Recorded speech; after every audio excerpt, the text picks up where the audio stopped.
Hello, everyone. I wanted to give you a quick overview of the material we started to cover last week in case you missed class. So that's what this is. If you were in on that meeting, you can just skip this, or you could always use this and zip through it and just to remind you of some of the notes. So I'm going to go very quickly.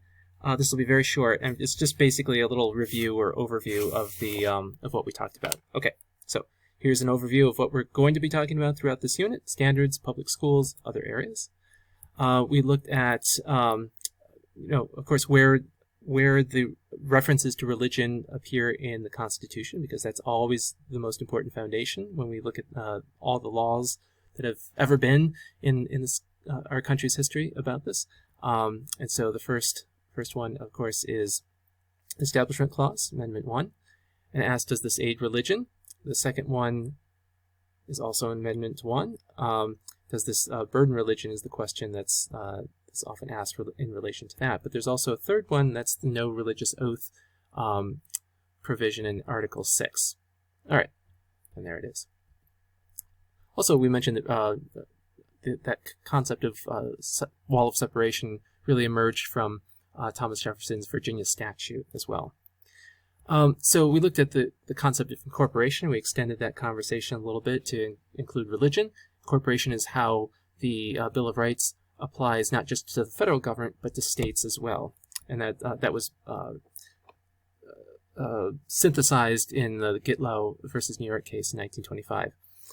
We also looked at, very briefly, Byron White's paradox in 1971, where he said basically that's kind of a, we don't want to be involved in the government establishing religion or aiding religion, but we don't want to prevent someone from freely expressing their religion either. So it's kind of this weird paradox where we want both. And we also mentioned very briefly Robert Bella's concept in the 1960s of a civil religion, that even though we don't have an official religion, we kind of have had traditionally a kind of de facto religion. It's Judeo-Christian principles.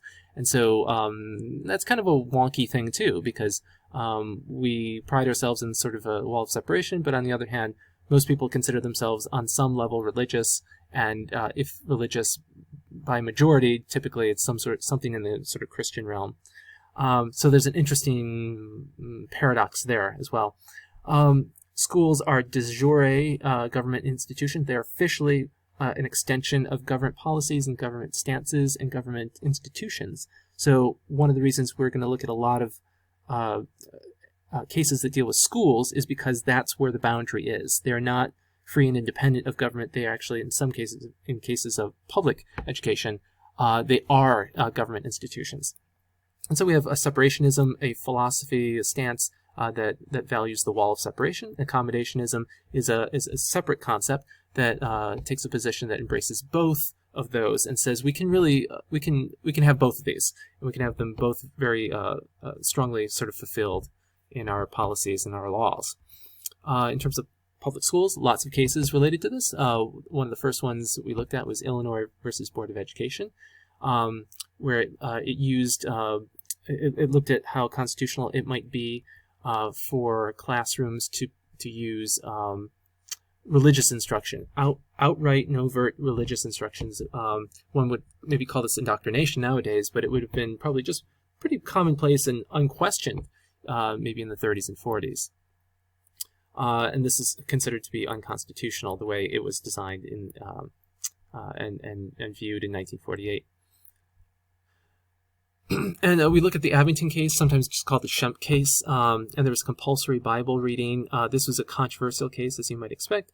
In the 1960s, it was when this came about, and it was found to be unconstitutional. Of course, many people thought that's the beginning of the end of America because you're pulling God out of the schools. Well, God was never ever fully in the schools to begin with, and also this is not pulling God out of schools. It's simply saying you can't compel children to read the Bible if they even if they don't consent to that, just on principle. That is not constitutional. Why? Because it advances religion, and that's prohibited by the Constitution. So it kind of, I'm simplifying, and again, this is just a brief little overview here. So So we get to the Lemon case, which we didn't get into the specifics of it, but we looked at the Lemon test. This is the famous Lemon test, really important when we look at religion and constitutionality. One of the important thresholds for any law that has to do with religion is that it has to have some sort of secular legislative purpose. It has to. Otherwise, it is probably unconstitutional. Secondly, there's the primary effect has to be that it doesn't help or hinder religion. So again, there's that paradox. There has to be a neutral effect of this, which could be really hard to pull off. And third, it must not foster excessive government entanglements with religion. It can't get really too involved in any religious institution, and any religious institution can't be too involved with the school, right? Some here and there, but it can't be really excessive, and it can't be too entangling, right? So then we looked at, I think we ended with this one. The Wisconsin versus Yoder. This is about Amish, the Amish people who believe as a very fundamental concept that at the age of 16, education should stop, and then education beyond that would be maybe vocational, related to running a farm, or very domestic, taking care of your family. But anything else goes against that deeply held religious view. So what was that question in the Wisconsin versus Yoder case was, can a state constitutionally compel a student who is religiously opposed to education, their families are religiously opposed to public education after 16, can they compel them to go to school? And of course the Supreme Court said no, they're not, they cannot be compelled after that age. Before, yes, and there's some good cases for that. So that was kind of the position as regards to that. And of course it's related to other age of consent issues too that have nothing to do with religion. Can a person opt out of school at the age of 16? Yes. It doesn't have to be a religious reason now. And that's where we are. So thank you, and again, we'll see you on the at the next video. Thanks.